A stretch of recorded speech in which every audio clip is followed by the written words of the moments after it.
Wajah Pong Poifo dan Susi istrinya masih muram. Mata mereka seringkali berkaca-kaca dan terkadang air mata masih mengalir di pipi mereka. Ada rasa sesal di diri keduanya. Karena terlalu asik mencari nafkah di negeri orang, mereka ini terpaksa mempercayakan perawatan kedua putra mereka kepada seorang pengasuh bernama Julianti alias Avoy yang berusia 24 tahun. Yang lebih membuat mereka sangat menyesal adalah kenyataan jika sang putra bungsu harus kehilangan nyawa di tangan pengasuhnya tersebut. Apa yang sebenarnya menyebabkan si pengasuh ini tega menghilangkan nyawa anak asuhnya sendiri? Halo, Assalamualaikum, apa kabar semuanya? Jumpa lagi dengan Arti. Terima kasih yang sudah klik dan nonton video ini. Begini kisah selengkapnya.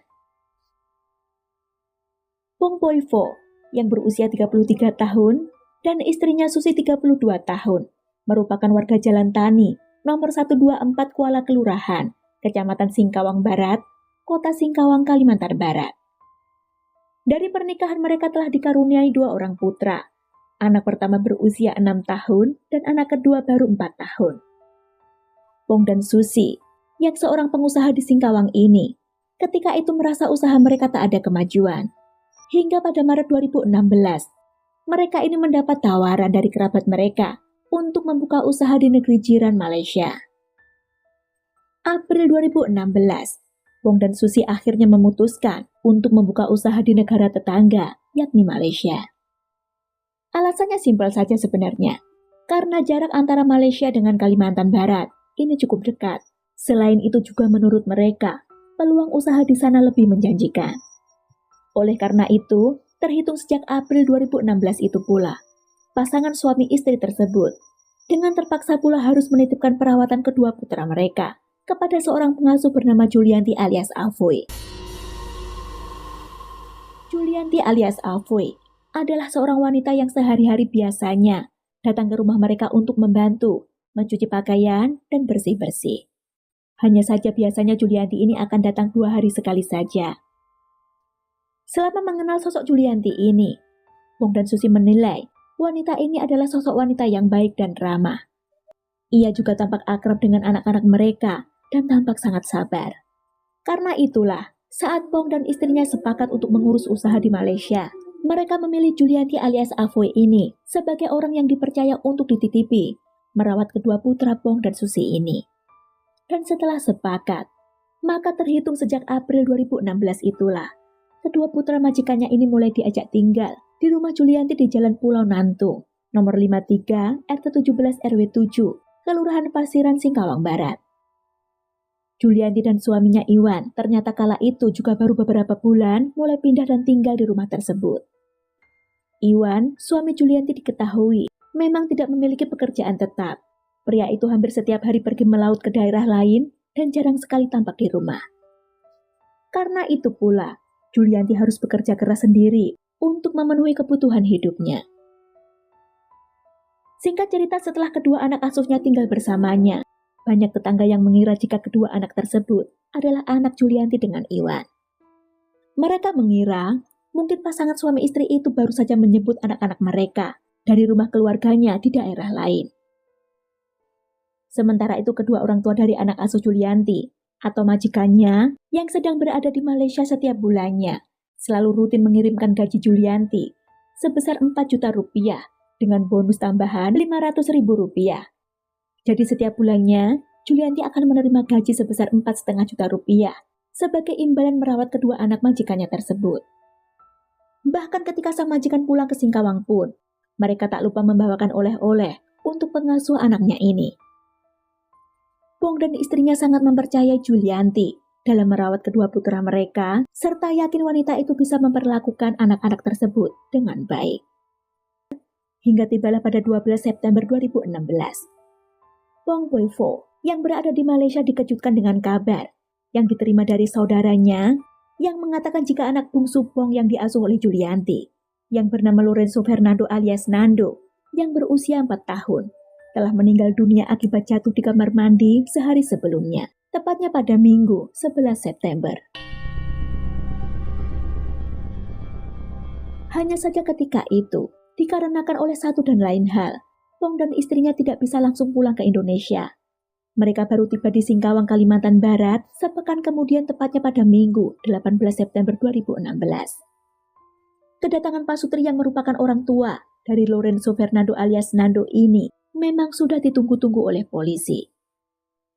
Polisi yang menyelidiki kasus meninggalnya bocah 4 tahun itu merasa ada yang janggal sejak awal. Lantaran sejak adanya laporan meninggalnya Nando pada Minggu 11 September dan dilakukan olah TKP, polisi sudah merasa ada yang janggal dari peristiwa yang menimpa balita itu. Maka begitu kedua orang tuanya tiba dan menyetujui dilakukannya otopsi, maka di hari itu juga, Minggu 18 September, otopsi terhadap jenazah Nando dilakukan di Rumah Sakit Abdul Aziz. Dari hasil otopsi diketahui adanya kesesuaian dengan hasil visum sebelumnya. Ditemukan adanya memar di sekitar leher, luka lecet di bagian muka, lalu bekas sundutan rokok di tangan kirinya, dan adanya merah-merah di kemaluan korban.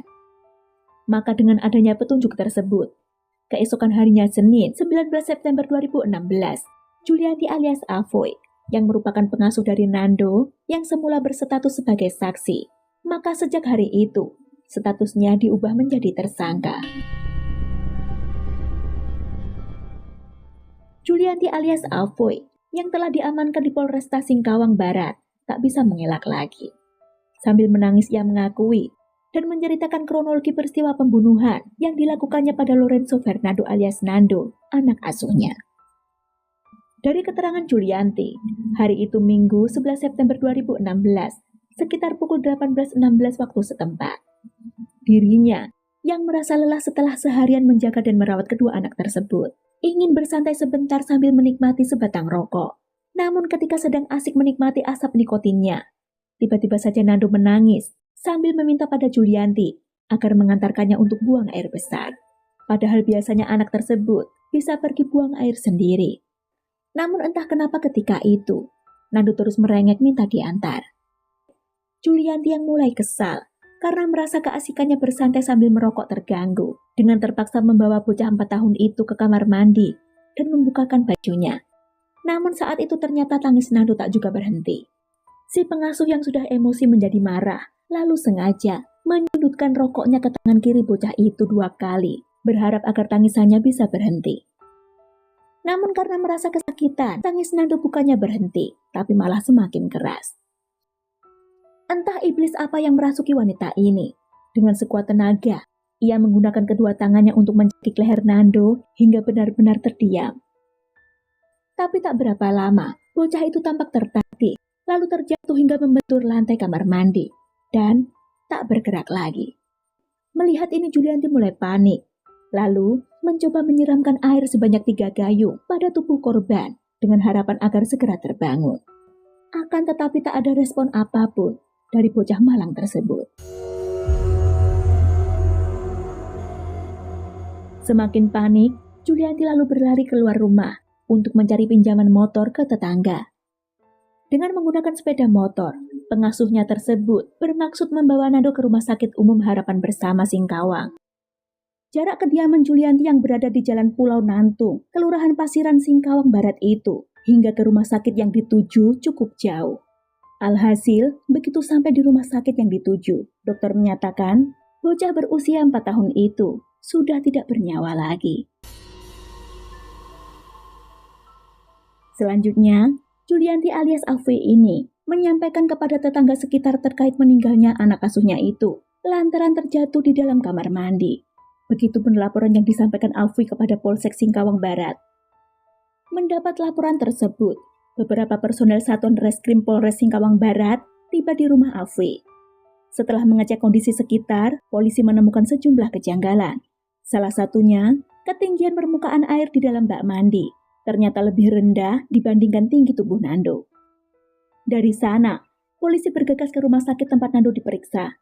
Dari keterangan dokter, perawat, serta pantauan kondisi jenazah, polisi menemukan luka memar di sekitar leher, luka lecet di bagian wajah, bekas sundutan rokok di tangan sebanyak 2 titik, dan lebam di area tulang rusuk, serta kemerahan di bagian kemaluannya. Karena itu, demi mengungkap kejanggalan tersebut, polisi menyarankan kepada pihak keluarga agar korban dilakukan otopsi. Namun otopsi sempat tertunda selama sepekan karena harus menunggu kedatangan orang tuanya dari Malaysia. Sementara itu kesedihan dan kekecewaan orang tua korban begitu besar pada Afwe ini. Karena ternyata babysitter atau pengasuh yang dulunya seorang tukang cuci keluarga mereka itu nyatanya telah melukai kepercayaan yang mereka berikan. Gaji besar dan berbagai oleh-oleh yang biasa dikirim dari Malaysia olehnya nyatanya tak bisa membuat Afwe memperlakukan dan mengasuh anak-anak mereka dengan baik. Dari keterangan Pong Poi Fo, ayah Nando, saat peristiwa itu terjadi, sudah 6 bulan ia dan istrinya menitipkan kedua anaknya kepada Afwe ini untuk menjaganya. Dan yang lebih membuatnya geram adalah saat ia mendengar cerita dari anaknya yang lain, jika Afwe sebenarnya kerap berlaku kasar dan marah-marah, terutama pada Nando yang dianggapnya nakal.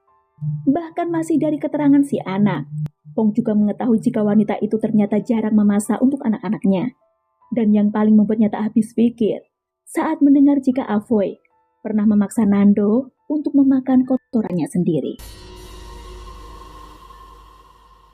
Atas perbuatannya tersebut Julianti alias Afwe, yang ketika itu berusia 24 tahun, dijerat dengan pasal berlapis. Di antaranya, pasal 338 KUHP, dan atau subsidiar pasal 351 ayat 3 KUHP, dan atau pasal 80 ayat 3 Undang-Undang Nomor 35 Tahun 2014 tentang perubahan atas Undang-Undang Nomor 23 Tahun 2002 tentang perlindungan anak. Hanya saja sayangnya untuk persidangan kasusnya, serta vonis hukuman terkait kasus ini, kami belum menemukan informasi yang pasti ya. Tapi semoga saja pelaku ini diberikan hukuman yang setimpal atas perbuatannya. Sekian kisah ini, sampai ketemu lagi di lain hari. See you.